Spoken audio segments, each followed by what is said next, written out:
All right, folks, on the line with me today here on Do You Know Jack is the one and only Philip H Anselmo. How are you doing, my good brother? Doing really well. How you doing there, Jack? Great. Actually, permit me to make an observation, but I've checked out a couple of your other more recent interviews, and you sound like you're having a great old time these days. With all of the different projects you got going on. I feel pretty positive about things in general, man. I feel good about, I guess the prospects of the future, and I guess maybe you had heard in other interviews, and if you haven't, let's just get it out of the freaking way. I'm going under the knife next Wednesday. I'm having a follow-up surgery that's going to nip something that has been nagging me for the last fucking decade in the bud, and damn it, once this last little kink is ironed out, Jack, can I tell you? Can I be honest with you? Do it. Jack, can I be frank? Definitely. You know me, man. You can say whatever you want. I will fight for the heavyweight championship before I'm 60. No, but I'll feel a whole lot better, man. So yeah. Yes, and which means a better me. That means more work, more gigs, more ability to do gigs and shit like that. So that's always wonderful. Yeah, no doubt. Well, yeah, that's a good update because, last I heard it was, you were going to see your doctor and then there was the potential of an outpatient type procedure that was going to happen. Is that still sort of the case? Yeah, it's really, really something that I think, I know my surgeon well enough. He did the big surgery back in 2006, so we have a great relationship. He seemed to be very cognizant of exactly what I was talking about. Very confident. He's a cool cat to put you at ease, man, about what's ahead of you. And I'll be honest, man. My first surgery was so complicated and so huge and just massive in general. The hoops that I had to jump through to have that initial surgery was crazy, man, comparatively. And I guess he knows me well enough that it's like maybe scrap that part of the examination. I know he's good on this level. Maybe that's the relationship where that comes into a benefit. But still, there was pardon the pun. Are you ready for this? This is why you have to laugh at yourself every fucking day. I could tell my doctor had a new, are you ready? Level. And I'm not sure about power, but he surely had a new level of confidence. I could tell. He had done it a million times. So yes. And all we were waiting for is a date. Because, once you're okayed for surgery, you kind of get put on a list. So anyway, he bumped me up. He knew I was like begging him. I'm like, Doc, this is holding me back. This is holding things back. Yeah. So he got me in, and yeah, man, give me a month out of surgery. Like I said, it's last day of the month, next Wednesday. Give me a month after that. I'll be a new man. Yeah, the mobility should improve and the pain should decrease, I think. That's probably an obvious obvious thing. I think the only pain I have left is this one little nagging thing, and I think once they zap that, shit. Yeah. I guess I'll be closest to feeling as close to normal for the first time in decades. And really, I've talked to everybody close to me. And tried to explain to them that I'm going to have to relearn how to live life, man, on many, many different levels. It's interesting. But yeah, man, that's the shit I'm going through. So, but it's good. Yeah, I look at it as a positive because it's like after a decade of the nagging thing, I'd hit a wall, and when I hit a wall, I get pissed off, and I tend to hit back, and my way of hitting back is resenting my condition. Therefore, I'm doing everything in my power to overcome, and I'm going to do it, man. Again, watch.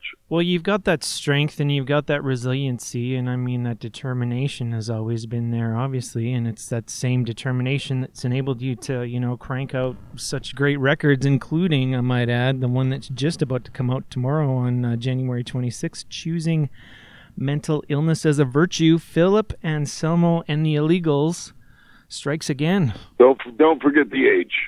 Philip H. Anselmo and the Illegals. Yes, of course, man. I'm messing with you, man. Yeah, well, now, you know, this record, it's a follow-up to the first one, I guess. I mean, you know, like I said, that's obvious, but, you know, there's been a few lineup changes, including this, you know, this triple guitar attack. Philip H. Anselmo is playing guitar on this record, man. That's pretty cool. Yeah, man. It's fun, but I do get blamed for having singer hands, and yes, that is a pejorative. But yeah, man, the whole creative process was fun. The group around me are great guys, but also I think the approach overall was way different than the first record. To me, every record, as it should be with the Illegals, is going to be different. And I haven't even began to tap into, let's say, vocal styles, vocal approaches. Let's see, we've had 2 full lengths. We did a split with War Beast with 2 songs on them. And we did a housecore horror EP with 2 songs on them. And I think each one sounds, production-wise, sound differently, and I damn well know.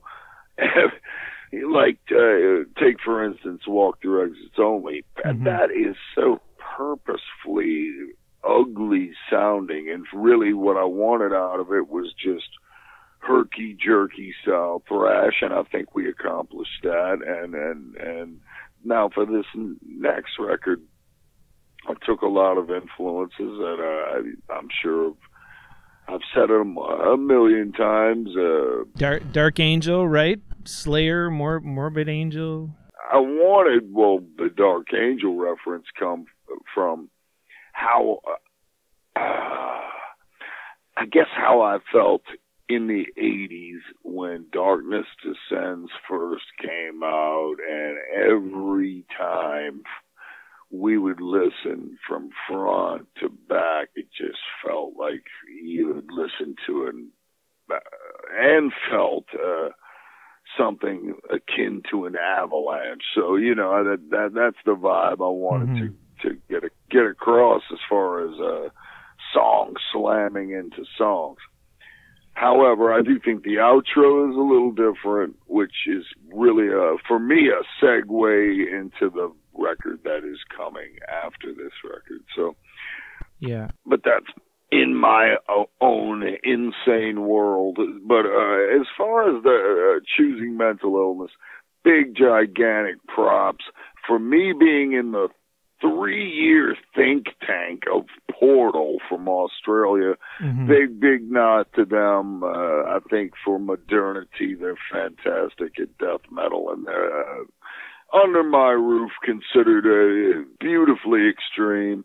I got to give a big tip of the hat to the first 2 Morbid Angel records, and I got to give a big tip of the hat to Anal Con, man, you know, for Blurcore, you know, because once Blurcore, you know, became a science, you know, you had that little element in there, and it gives you a lot of freedom to work with, so to speak. Yeah. Well, you've sort of tipped your hat to the entire underground Australian death metal scene just in general, and you've even been said that it's quite possibly the greatest death metal scene in the world right now. I mean, when did you first discover a lot of these bands like Portal, and what in your estimation makes it such an amazingly deep scene, for lack of a better word? Well, I'll be really honest and direct. It was from a younger guy named Adam Crozier. He's in a band called Hymns, and Hymns are extremely underrated, and I'm waiting on them to get their shit together for their follow-up record, because they're very extreme for a blackened style that I think that there's a new mindset attached with Adam. He's a hell of a songwriter, very talented guy. He turned me on to a lot of different bands in the early 2000s, and I basically took those bands and ran with the ones that really impressed me the most. And I think Portal, because I wasn't necessarily, I didn't think it could happen to where I could be enamored with death metal again, but they proved me wrong, and I ended up, as I do with bands that I become enamored with, I just nothing does it but that band, so I soaked it in. And then that led to different avenues, spin-off bands of theirs, incestuous bands, if you will, like Impetuous Ritual. And they are fucking grindingly heavy. And Cauldron Black Ram, who are just unorthodox, and I really highly recommend their first two records easily for the rawness and the approach. And I could keep going, but hail to Australia, and I can't say they are an influence to me as far as songwriting goes, but I got to give also a big shout out to the King Parrot boys, because they're always turning me on to something new too. Yeah, for sure. Well, I think the common thread between everything that you mentioned is just a sort of relentless, pummeling, for lack of a better word. I think I've heard in other interviews too that, of course, you can't really cite extreme metal influences even without Rain and Blood being in there a little bit. You have to. I mean, it's extreme, I still to this day love to challenge my friends, and of course all the younger generation will be like, oh, and they'll clutch their bellies with anger and their pearls with disgust and outrage, and I'm sure I'll get a lot of backlash, but I'll say this: is there really any heavier song than the Angel of Death? I'm not so sure. I mean, really, you gotta, but you could say the same thing about Corpse Without a Soul from Merciful Fate, depending on your ear. And then, Slayer, to be honest with me, overall, for heaviness and growing up in the times when, in the early 80s, when production was changing and guitar tones were changing and they had more edge on them, and Metallica had really taken where Trouble had left off and just really done the double chug with the right hand, and they had those chopping tones. For me, though, however, it was when Slayer found Slayer with tonality, their first hints of tonality on, I think it began on the Haunting the Chapel EP and then carried on with the Hell Awaits record, which really had so much of an impact on my life. It's still to this day I guess it has to easily fall under one of the top 5 albums I would have to take on the proverbial desert island, if I was going to be dropped off forever, I remember, quite some time ago now, I was talking to Obituary frontman John Tardy. Just great man.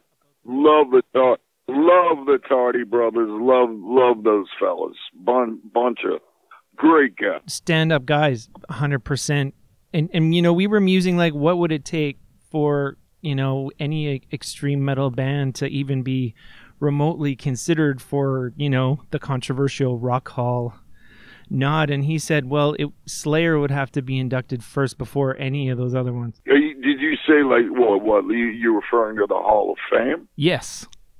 Okay, all right, carry on. I'm sorry. Well, no, he had just, I just said, like, you know, it's not like those Florida death metal bands, you know, they've influenced like tons of bands, right? And I said, you know, like a band like Death, like if all was right with the world, you know, maybe there should be a nomination, right? And I said, what would it take for bands like that to even be remotely considered? And he said, well, if Slayer was inducted into the Rock and Roll Hall of Fame, then maybe other extreme metal bands eventually would get a fighting chance. I mean, I know we're not anywhere near that yet because we can't even get Judas Priest in there, but I just thought it was an interesting point that he made. I guess so, if you're worried about lists and austerity. And look, man, I've been on the top of lists, I've been in the middle, and I've been on the bottom. I say, yank me off the list. Y'all can talk about the Hall of Fame and who belongs and all that shit amongst yourselves. I'll be over here watching the old Dark House circa 1943, listening to Jacula on 10 and reading fucking Rod Serling or some shit like that. Oh, I was going to say, I think your opinion on any kind of an induction from the Rock and Roll Hall of Fame is probably, you know, the same opinion as, you know, 90% of your peers, so I don't fault you there for sure. Yeah, you know, it would be interesting if someone hit me up with an email I think it was spam, but if someone like mailed something to me, you know, like physically, or called me and said, hey, Phil, guess what? You know, I'd be surprised, but I'd also be highly suspicious, man, too. I'm sorry. Oh, fuck. And I know we're not talking about me, but, yeah, man, big props to Slayer. Are you going to get out to see them on the farewell tour? Nah, man, I've seen them a million times. I've seen them in the early days when the flames were still fresh and whatnot. But that's not a solid no. You know, I'm a guy who, see, I'm gonna tell you what, we're gonna find out if I'm gonna be getting out more after next Wednesday. So I put it this way. If I'm getting out in 1 month, I'm feeling like $1 million and Slayer comes through New Orleans, oh, fuck yeah, I'll go. Why not? And I'm feeling good, shit, yeah, I'll go. I love those guys, man. I love the road crew down through the band, man. Love them all. That's awesome. That's awesome. They're great. They're great people. I'm glad you mentioned, you know, reading a little bit, because I guess we can end here. But I mean, the title, Choosing Mental Illness as a Virtue, you know, and just the lyrics in general. I mean, you're an extremely well-read guy. Well, I read. I'm a reader, and I do reference several authors. I know this. And you know, I think for the points I'm making, when you bring especially, I mentioned George Orwell, and also the author of Lord of the Flies. Don't put me on the spot right now. I'm old and senile. But I think in both instances, just like really with the album title, lyrics and everything, I like having everything to have and contain 2 to 3 different meanings. It's like reading into the Zodiac cipher in a weird way, man. Yeah, for sure. But not that complex, I don't think. I doubt. Well, the album's called Choosing Mental Illness as a Virtue. It comes out tomorrow, January 26, 2018. The band is Philip H. Anselmo and the Illegals. The man on the phone with me right now, and of course, you know, you've got N Minor coming up in the near future, perhaps. I think that's another big project that's on the horizon, man. Yeah, man, and really, this is the bare bones beginning, and a lot of old songs, of course. I'm going backwards first. Mm-hmm. As far as material written for N minor, because really the first record is long.